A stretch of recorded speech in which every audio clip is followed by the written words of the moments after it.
Now, if I told you that Richard Curtis helped make another Love Actually, but it was set in Somerset, had no breasts, and was animated, you'd probably have an pretty good idea of what this film's going to be. Everything was about to get Flipping heck! a lot more complicated.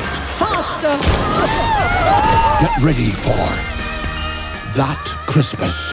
Netflix, are you crazy? You can't drop sexy snowman, random stripper, Christmas movies, Lindsay Lohan, and then just out of nowhere blasting through all of that, the hottest new Christmas film of the year. That Christmas is about the small town of Wellington-on-Sea in England. It does sound fancy. That's because all English pricks are fat. Anyway, so there's a lot of stories and things going on in this adorable little town. Like there's this one kid who he gets to know his teacher is this sad old widow, and she's kind of mean, but he gets to know her because his dad is a no-show deadbeat piece of shit, and his mom is working all the time, and oh, it's adorable. And then there's these twins that one of them is naughty and one of them is nice, and she's trying to convince her sister to be more nice, but she then figures out that her sister's being naughty for her, and it's adorable.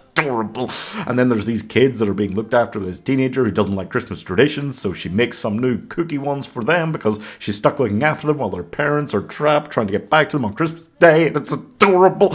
There's Bill Nye's the lighthouse keeper and his mother's dying, but it's really sweet and it's really nice, and even though it's not all the stories end perfectly, they all end happily, and it's Christmas, and Christmas is wonderful even when it's sad. And there's this line in it about Christmas being an emotional magnifying glass, and how that means that if you're happy, then you're even happier, but if you're sad, then you can be even sadder. And that's such a beautiful way to explain it to children. Holy fuck me, this film's good. So, narrated by Brian Cox, who is also playing Santa Claus and turns up and decides he's going to help fix this town's problems and not just deliver presents but go the extra mile. And he's got this one reindeer, and that's the only reindeer left, and we don't know what happened to the rest of the reindeer, but that's not important. And there's a snowstorm going on this whole time, and it's getting worse as it goes by, but it feels just so cuddly and cozy because this town is so cuddly and cozy, and this film and all the emotions. It is the perfect thing for Netflix to release if they want families going on together to Netflix to watch a film on Christmas Day when they're all cuddly cozied up and full of alcohol. Probably not the children.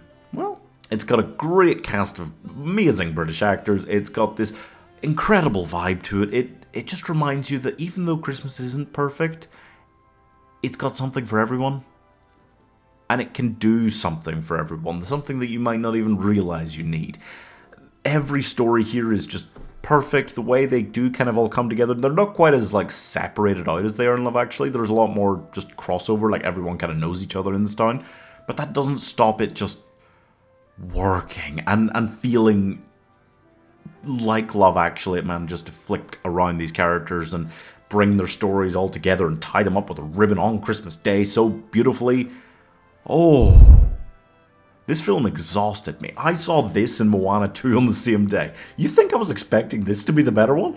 It's not even close. This was incredible. This was so heartwarming, so joyous, simple.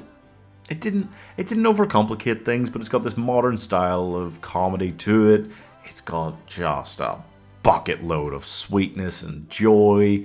It's got poignancy. Holy shit, this film will make you cry. It's got adorable kids that go, I'm fine. Look, it's impossible to be subjective when it comes to Christmas because I rather like Christmas, but I have violently shit on pretty much every other film Netflix has released this year, and it gives me so much joy to actually find one this year that I want to rewatch, because I have watched like 8 or 9 Christmas movies that have come out this year, and I don't really think I'm going to ever rewatch any of them, but this, oh my goodness, I'm giving Love Actually Is all around 4.5 stars.